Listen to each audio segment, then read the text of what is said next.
ভয় খাবার কিছু নেই। আমি বললো বলে মানে নয়েজ করছিল, সেই জন্য বলবো ভয় খাবার কিছু নেই। বলো কে জানো, হাত তোলো। নাহিদ বলো। নাউন। কিছু ভয় খাবার নেই, তোমরা এখানে শেখাতে এসছো, আমি তোমাদেরকে যাতে আরো ভালো করে শিখতে পারো সেই জন্য এসেছি, তোমাদেরকে সাহায্য করার জন্য। আমার কোনো উদ্দেশ্য নেই যে তোমাদেরকে মারবো, বকবো, ইচ্ছাকৃত ভাবে। ঠিক আছে, বলো। নাউন যদি জানা থাকে বলো যে আমি জানি, যদি না জানা থাকে তুমি বলো যে আমি আমার জানা নেই। হ্যাঁ, জানা নেই। আর কেউ বলবে জানা আছে কি নেই। নাউন কাকে বলে? হ্যাঁ, কার জানা নেই? এর আগে দিদিমণি পড়িয়েছেন না পড়ানো? নাউন তো বলছেন যে পড়ানো হয়ে গেছে।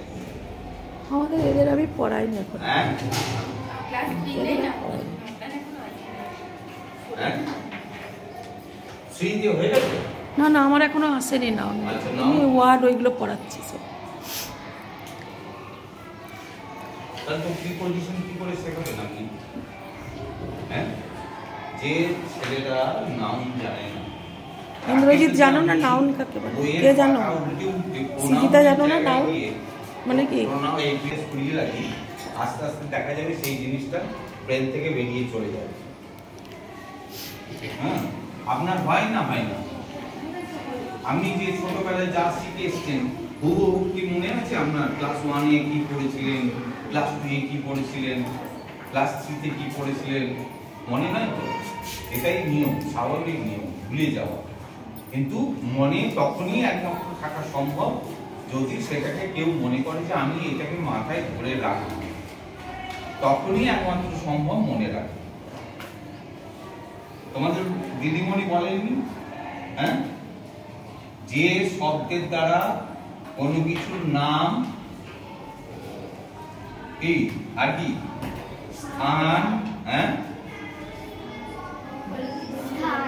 হ্যাঁ, স্থান, নাম, স্থান কি জায়গা ইত্যাদি বোঝায়, তাকেই আমরা কি বলতে পারি?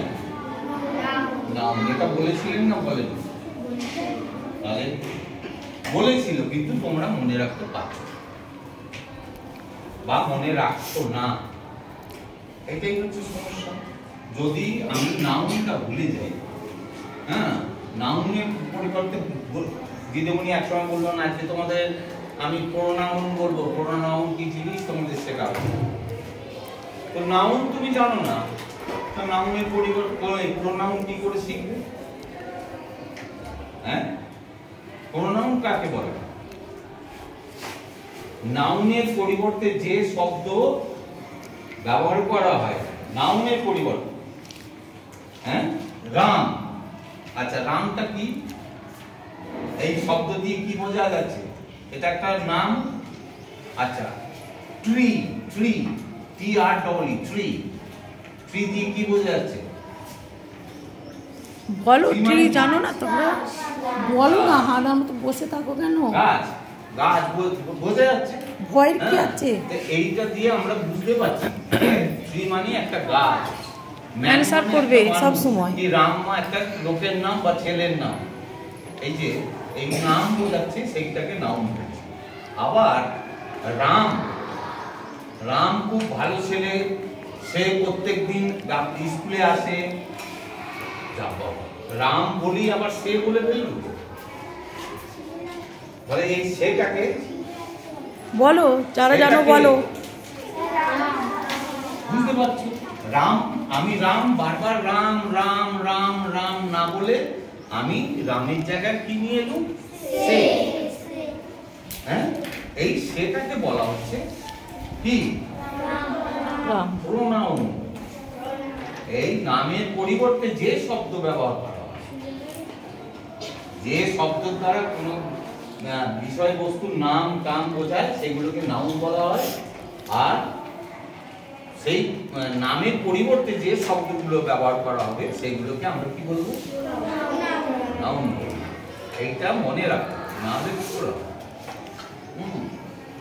এর আগের দিন আমি বলেছিলাম না যে প্রশ্ন করতে হবে আমাকে, কি প্রশ্ন নিয়ে এসছো আমার সামনে বলো? কে বলো। কি জানতে চাও আমার প্রশ্ন সামনে? করো। তাড়াতাড়ি, সময় নষ্ট করলে হবে না। প্রশ্ন করো। কে কে কি জানতে চাও বলো? অন্য কি শিখতে চাও বলো? বলো। হ্যাঁ, ইংরেজি তো কি বলো? ইংরেজি তো অনেক বড় জিনিস, অনেক বড়। বলো। না, কি জানতে চাও বলো? তুমি যে এর আগের দিন এসেছিলে, আমার কথাগুলো শুনেছো তোমরা? আমি কি বলেছিলাম যে প্রশ্ন নিয়ে আসবে, তাই তো?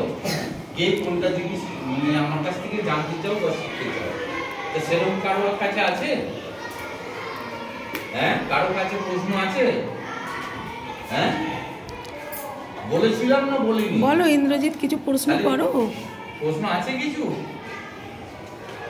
করো, হ্যাঁ? প্রশ্ন করো স্যার। কিছু নেই। দেখো কি সুন্দর এরা বসে আছে, কোনো রকম তোমরা কি শিখতে জানো বলো? অথচ একটু পরেই দেখবে বলো, কি শিখতে চাও? হই হট্টগোল করছে। কি শিখতে চাও? ওয়ার্ড শিখতে চাও? হ্যাঁ, কে দিয়ে ধরো সাবজেক্ট বুঝতে গেলে, সাবজেক্ট মানে কি? সাবজেক্ট মানে বিষয় হয়, সাবজেক্ট মানে কর্তাও হয়, বুঝলে? কর্তা। হ্যাঁ, যেমন তোমার বাড়িতে মানে কর্তাকে, তোমার বাড়িতে তোমার দাদু হচ্ছে বাড়ির কর্তা, তাই না? কি নাম? হ্যাঁ, ব্রজেন্দ্রনাথ ভট্টাচার্য হচ্ছে তোমার দাদু, সে বাড়ির কর্তা। আচ্ছা, এবার এই যে প্রশ্নটা করলুম, তোমার বাড়ির কে কর্তা, তুমি কি বললে? বাংলা, একদম বাংলা, ওদা বাংলা।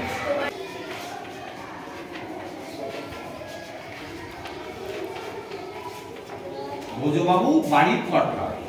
হ্যাঁ, ব্রজবাবু কেন বলেছি না, ওই ব্রজেন্দ্রনাথ ভট্টাচার্য, এটাকে সংক্ষেপ করে দিই। এই যে সেন্টেন্সটা থেকে পড়তে পারছো, বুঝতে পারছো? হ্যাঁ, আমি এখানে যদি তুমি প্রশ্ন করো কে দিয়ে, কে বাড়ির কর্তা, তাহলে কোন উত্তরটা আসবে? কে বাড়ির কর্তা। এই সেন্টেন্সকে যখন কে কর্তা বা কে কাজ করছে, কে নাচছে, হ্যাঁ, এই কে দিয়ে প্রশ্ন করলে যে উত্তরটা আসবে সেটাকে ইংরেজিতে সাবজেক্ট বলা হয়, বিষয় বা কর্তা বলা হয়। যেমন আরেকটা কে নাচতে পারে, কে নাচে ভালো, এই তো এর নামটা কি?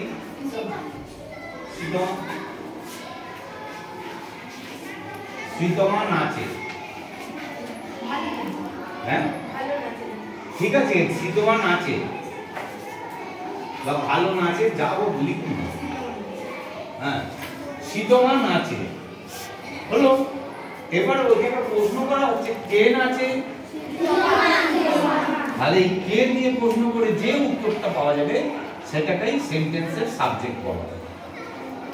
একদিকে যেমন শ্রীতমা নাও, আবার এই সেন্টেন্সের মধ্যে শ্রীতমা হচ্ছে সাবজেক্ট। কি বোঝা গেল? কেউ বুঝতে পারলে না? বুঝতে পারলে না? বলো, বুঝতে পারলে বলো। হ্যাঁ, কথা বলো। নাই বুঝতে পেরেছো? হ্যাঁ, বলো, পেরেছে বুঝতে। বুঝতে পেরেছো? আচ্ছা, তুমি একটা উদাহরণ দিয়ে আমাকে বোঝাও। বলো। এই যা আছে এটা বলো। একটা উদাহরণ দাও।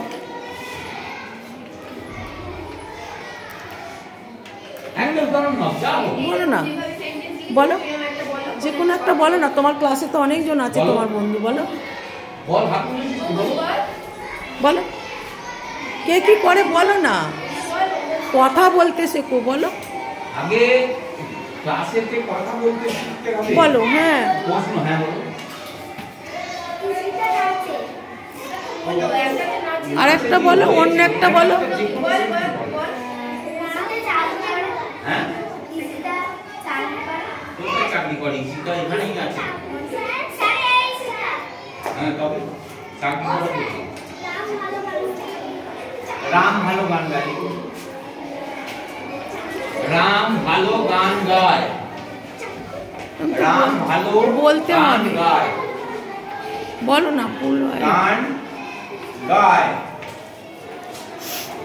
ঠিক আছে, এইবার যদি এখানে প্রশ্ন করা হয় কে গান গায়, তাহলে রামটা কি হয়ে গেল এই বাক্যে? দাঁড়াও, এইটা এখানে তাহলে এটা কি হয়ে গেল? সাবজেক্ট হয়ে গেল। এই বাক্যেতে আমরা কে দিয়ে কি উত্তর পাচ্ছি না? রাম পাচ্ছি। তাহলে রামটা হয়ে গেল সাবজেক্ট। আর কে বলতে বলছিল? কে বলতে বলছিল বলো?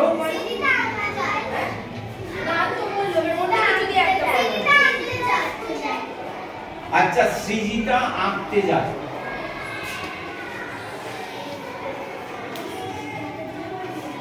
আমরা চেয়ারটা নিয়ে বসছি, চেয়ার আনবো, চেয়ার একটা আছে। আচ্ছা, এবার দিন থেকে এবার থেকে একটা চেয়ার এনে রাখবো। আচ্ছা, দেখতে পাচ্ছ? এইবার সৃজিতা আঁকতে যাইতে এই যে বাক্যটা হয়েছে, বলতো এর সাবজেক্ট কোনটা? এরকম বলবে,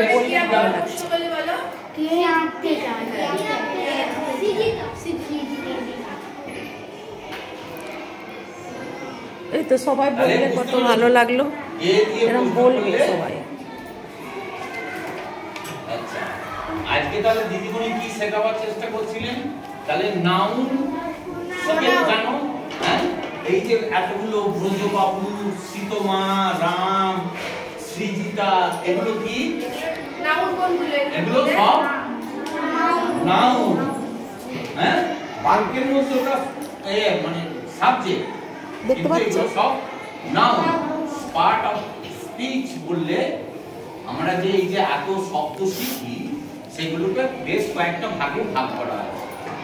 সেই একটা ভাগের মধ্যে মানে সেই ভাগের মধ্যে নাউন হচ্ছে একটা ভাগ। সেই নাউন কোনগুলোকে বলা হবে? নাম বোঝাতে, হ্যাঁ, স্থান বোঝাতে, সময় বোঝাতে, যেসব জীবজন্তু বোঝাতে যেসব শব্দ আমরা ব্যবহার করি সেইগুলোকেই আমরা নাউন বলি। আর নাউনের পরিবর্তে যেমন রামের জায়গায় সে, হ্যাঁ, সৃজিতার জায়গায় সে, মহিলা সি, এগুলো সব হচ্ছে কি?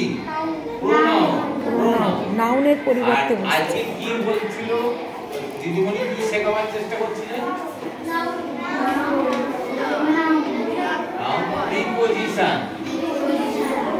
প্রিপজিশন ইংরেজিতে বানানটা লিখুন। Preposition, preposition, P R E P O S I T I O N.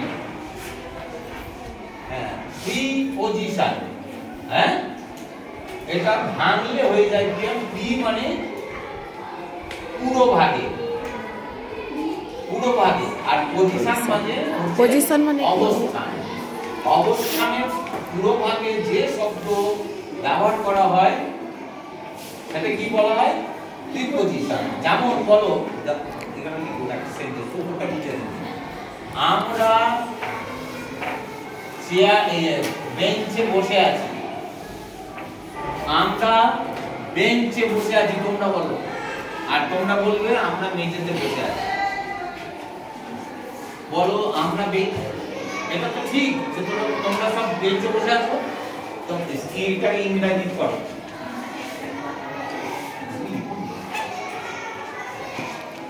আমরা বেঞ্চে বসে আছি। বলো আমরা বসে আছি। আমরা ইউ আর বেঞ্চ মানে আমি হচ্ছি একটা বেঞ্চ। আমরা আমরা বলো, বল আমরা কি মানে আমরা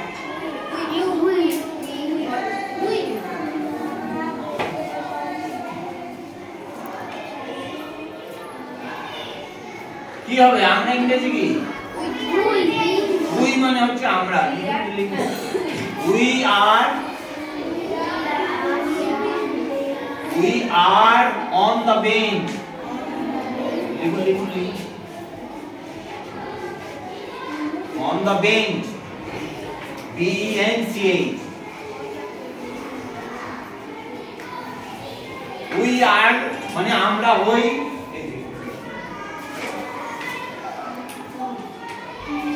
উই আর মানে আমরা হই, আর একটা দা বেঞ্চ মানে যে বেঞ্চটা বসে আছে। কোথায় বসে আছি? বেঞ্চে। এই কোথায় বসে আছি সেইটা বলার জন্য এখানে একটা অন লাগানো হয়েছে। হ্যাঁ, তাহলে অবস্থানটা বসে আছি, কোথায় বসে আছি না বেঞ্চের উপরে বসে আছি। এই যে বসার অবস্থানটা কোথায় এটা বোঝানোর জন্য যে শব্দ ব্যবহার করা হবে সেইগুলি কি বলা হবে? Preposition. We are on the bench, এই অনটা হচ্ছে প্রিপোজিশন। এবার বলো যে এইটা বোতলটি টেবিলের উপরে আছে।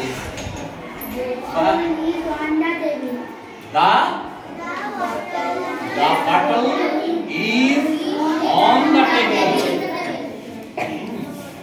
বলো এবার আমার জলের বোতলটি টেবিলের উপরে আছে। বলো না, সাহস করে। অন দা বেঞ্চ অন মানে এই যে অন দা, তবে তো বোঝানো যাবে যে বেঞ্চের উপরে আছে। হ্যাঁ, অন দা বেঞ্চ, এইটাই হচ্ছে প্রিপোজিশন। ঠিক হয়ে গেল? এটা বুঝতে গেলে আরো সময় লাগবে, কিন্তু যদি একটু বোঝবার চেষ্টা করো। একটু মনে করো আমি গাড়িতে করে আসি। তোমরা কেউ গাড়িতে আসে? অনেকেই আসে। বলো এবার ইংরেজিটা বলো আমরা স্কুলে আসি গাড়িতে করে। আমরা আসি আই নয়, আমরা। উই গো বললে উই গো না, আসি।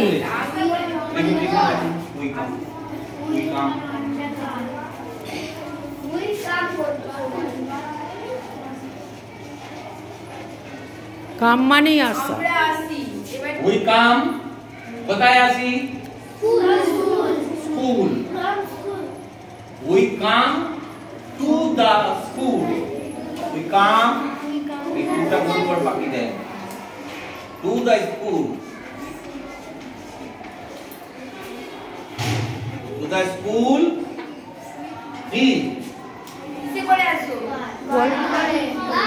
By by car. কাছে আসো।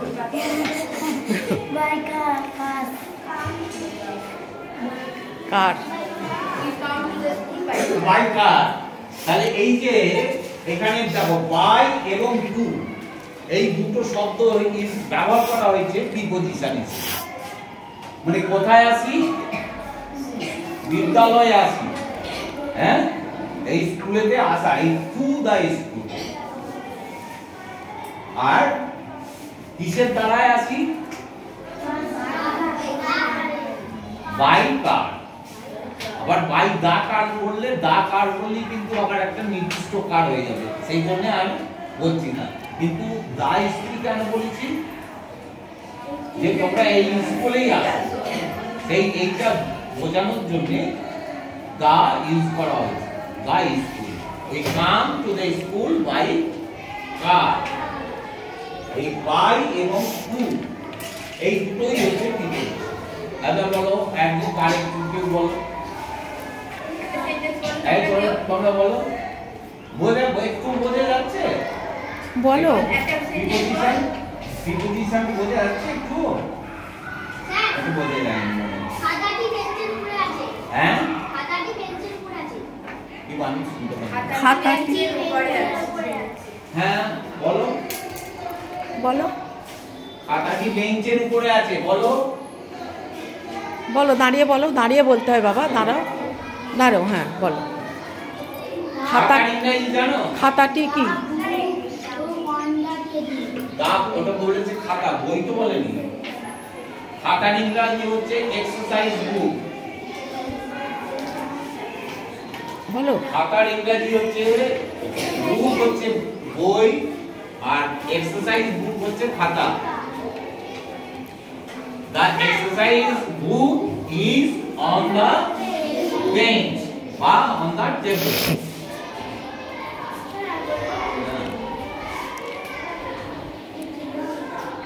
বল The book is on the bench. the book is on the bench. এখানে এই on টা হচ্ছে প্রিপজিশন। কেন না এই on এর দ্বারা বোঝানো হচ্ছে বইটা কোনখানে আছে না টেবিলের উপরে আছে। যেমন এটা স্কুলে আসি, কোথায় আসি না স্কুলে আসি, ঠিক আছে? কিভাবে আসি? বাই কার, গাড়ির মাধ্যমে। এইগুলো হচ্ছে প্রিপজিশন। এগুলো আস্তে আস্তে পড়বে। হ্যাঁ, এই preposition in, on, at, from, এই সব শব্দগুলো সবই হচ্ছে কি প্রিপজিশন। কি কি বললুম? ইন,